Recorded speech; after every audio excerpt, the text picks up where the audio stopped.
You're not lazy. You're not broken. You don't need more discipline. What you need is safety, because ADHD isn't about attention. It's about regulation. And when your brain doesn't feel safe, it can't settle. Not into tasks, not into relationships, not into rest. Section 1. ADHD isn't what people think it is. It's not just forgetting your keys or zoning out mid-conversation. It's feeling like you're sprinting mentally while standing still physically. It's being overwhelmed by easy things, forms, laundry, emails. It's feeling like your brain is constantly spinning dials with no clear frequency. ADHD is executive dysfunction, emotional dysregulation, rejection sensitivity, and time blindness. It's being misunderstood, even by yourself. Section 2.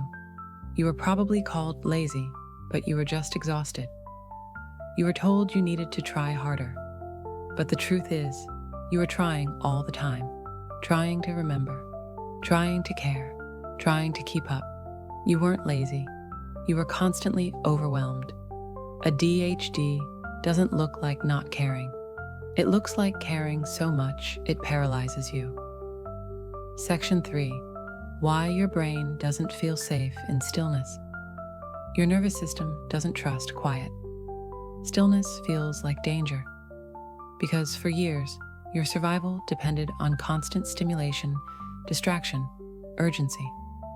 Without dopamine, everything feels wrong. So you chase chaos.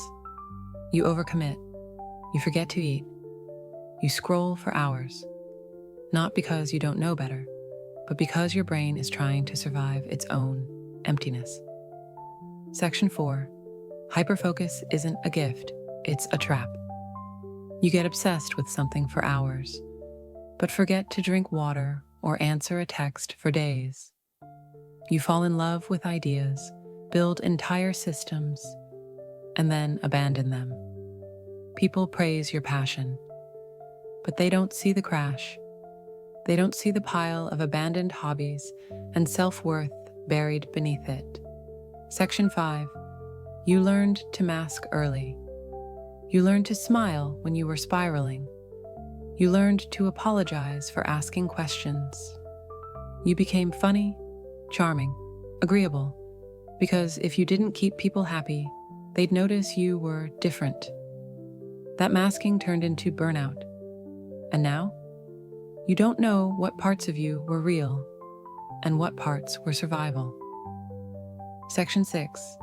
It's not too late to work with your brain, not against it. You don't need to be fixed. You need to be understood. Structure doesn't have to mean rigidity. Focus doesn't have to come from shame.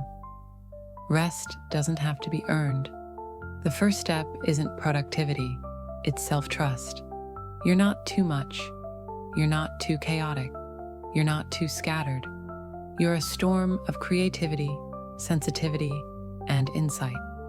Living in a world that punishes difference. You don't need to try harder.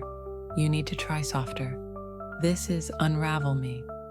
If this helped you feel seen, don't scroll away. Stay a while. There's more.